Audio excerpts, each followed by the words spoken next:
China's just done something incredible. Out in the South China Sea, it's used a kind of net on a floating sea vessel to catch a rocket booster falling from orbit.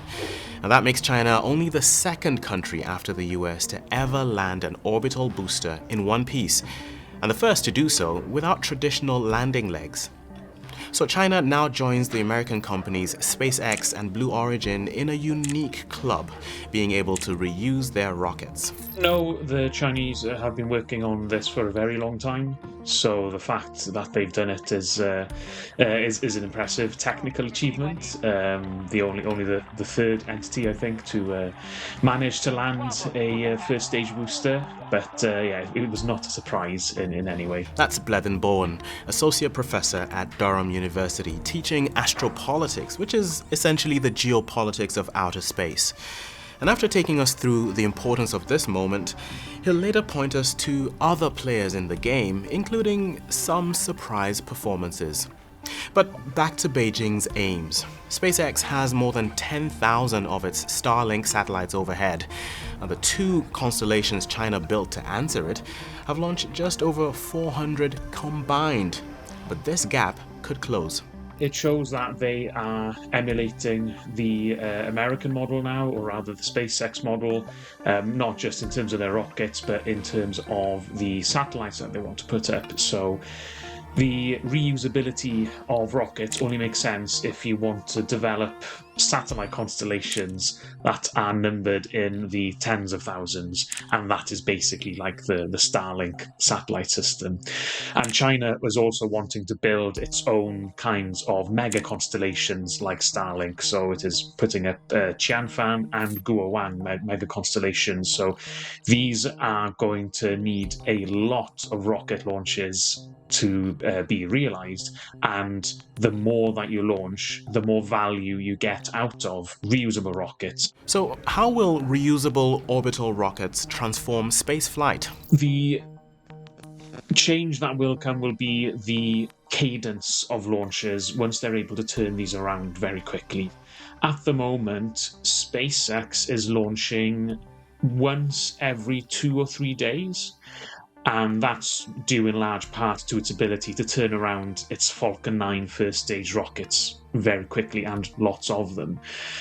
At the moment, I think China is looking at a launch maybe every week or every 5 days, something like that at best. So space is definitely going to be more accessible for the Chinese with these rockets. And they have very large ambitions in putting 3 of these first stage reusable rockets as part of the Long March 10 rockets, which will be their heavy lift option to take their people to the moon and back as well. So they're looking into larger programs that will shape their access to space for 10, 20 years from now with these rockets. Beijing wants boots on the moon by 2030. The Americans are planning their first human landing since Apollo for 2028 with the Artemis 4 mission. So are we watching a new race to the moon?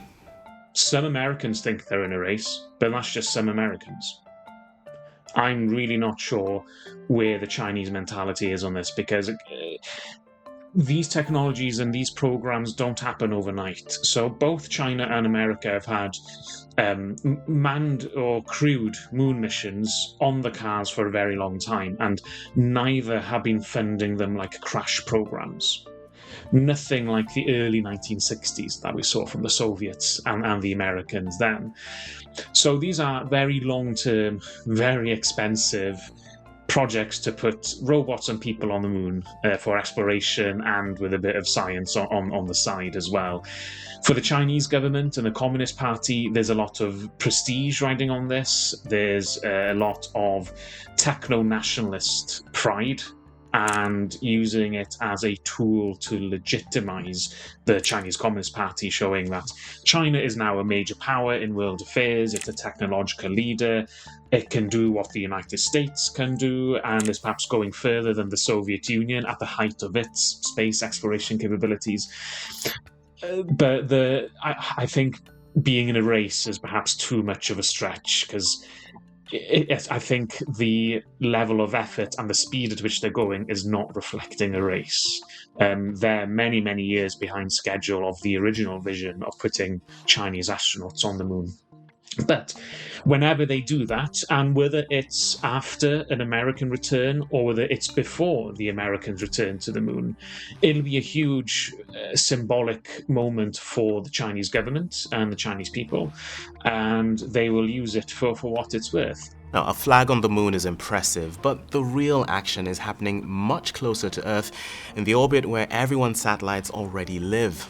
So China is a major power. It's second only to the United States in space, and as such, it has a lot of military space capabilities and space infrastructure, like any major power would have in the 21st century. So every major power has military infrastructure when it comes to space. Looking at a war going on right now, Starlink is providing the crucial connectivity for Ukraine's hardware. Would a Chinese version of this pose a threat to NATO?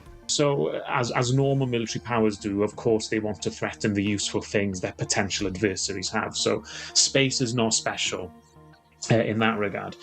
On the commercial side, it's not a threat to Starlink directly, because China is not going to sell that kind of infrastructure to Western countries that are buying Starlink for military purposes.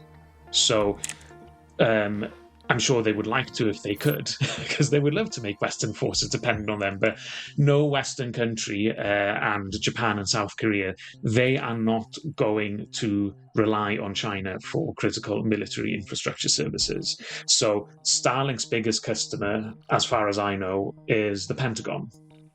And all the other big customers are other governments and militaries nominally within America's orbits of alliances, so long as NATO still keeps going, but, we'll see. And while NATO militaries won't be shopping in Beijing, plenty of others will. Where the competition is for less secure civilian commercial customers in the developing world and in other developed countries in Southeast Asia and for lack of a better term, global south. What happens in outer space is a continuation of politics on Earth. It's what happens in space is not separate to it, whether that's warfare, geopolitical competition, or economic competition. So the rise of Chinese satellite navigation is another good example, the Beidou system. So this is their version of GPS. Europe has Galileo, Russia has GLONASS, America has GPS, China has Beidou. And from what people are telling me who understand the technology, if you are a civilian or a commercial user, the Chinese Beidou signals are far better to use than the American GPS. They are much better for what you need as a civilian and commercial user.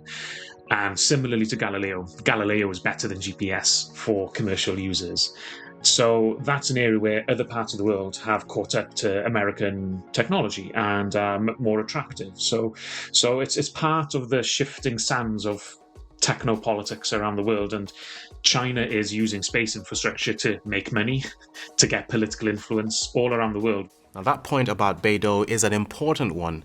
For a long time, a common view in the West has been that China could manage quantity but not quality in the production of its technologies. Space, I think, is a good example of where those attitudes have to just stop, because I mentioned Beidou earlier with the sat-nav systems. That is doing things GPS isn't. For the commercial sector, it's been designed from the ground up to satisfy commercial needs in a way GPS wasn't. There's also the idea of good enough technology as well. Western military industrial complexes tend to be obsessed with having the best and the most cutting edge and the most complex thing, as opposed to, well, what do you actually need? That can be much, much cheaper, and you can have more different things that are not necessarily the best as well. But in some areas like Beidou, it seems like they've got the quality nailed as well. Meanwhile, Europe is watching. It also has a long-standing history of space programs, but has it now been left behind? Europe still boasts world-quality infrastructure in space. So in terms of Earth observation, satellite communications, these are areas where there are competitive European industries that sell attractive products and services around the world. Radar imagery is a much bigger commercial success story in Europe than it was in the United States. The Finnish company iSight is a good example of that. And if you look at Europe as a whole, Europe has the capabilities in every important area of space technology: launch, communications, imagery and observation, early warning, navigation, and space tracking. It's the quantity that Europe is lacking in, and political coherence. So Europe is not a country. That political incoherence is holding back the focus of European resources. And the challenge that Europe has is to act as Europe rather than just talk as Europe. So Europe talks about European sovereignty in particular, but it still thinks in terms of national industries. Elsewhere, China's progress has overshadowed that of Japan, which also reported a successful launch and landing of an experimental reusable rocket. Japan is expanding its own military space infrastructure, and it's only in the last 20 years or so that they've been able to develop space infrastructure that has any kind of national security or military connotations or uses. And the last 5 years or so has seen Japan start getting more serious about putting a lot more satellite communications and intelligence and surveillance satellites in space explicitly for Japanese military purposes. And that reflects the modernization of the Chinese military, in that Japan needs more of a response to the increasing capabilities of the PLA, and also the continuing proliferation of nuclear weapons in North Korea as well. The last couple of years in particular, I think, have only accelerated the desire to do that, given the way that the Donald Trump administration has been talking about its allies and talking to its allies. But what about Russia? They were the first ones in space. Russia's in a horrid decline. Russia is not the space power it once was. It can still do a lot, and all of its resources now are being spent on just making sure it can keep launching its most important military and civil satellites. It's hollowed out everything that isn't essential to state functions, civil and military now. And they have started buying Chinese intelligence satellites and also started to manufacture their own spy satellites, but to Chinese designs as well, under license, which is quite a fall from grace for the Russians, given that, you know, they were number one, or, you know, on a par with the Americans through the Cold War, and look at them now. Let's add in one more player, and Bowen has a label for it. India's the big one. India's the wild card, because India, like Europe and Japan, they have capacity and capability in every single important area of space technology. Where they're lacking is in the quantity of what they have. So whatever they decide to do, if they want to expand any particular capabilities that they have for military, economic, infrastructure purposes, they can do so. They have the base to do it. India is a well-established space power, and only now really are they pitching towards human spaceflight. Now, the booster China caught with a net is expected to be back on the pad before the end of the year. With every catch, the map of orbit will look increasingly like the map down here. Bowen's field is called Astropolitics for a reason, because take away the rockets and every move will still look familiar, with two giants selling rival systems and allies deciding which market they'll rearm and trade in. Thanks for watching.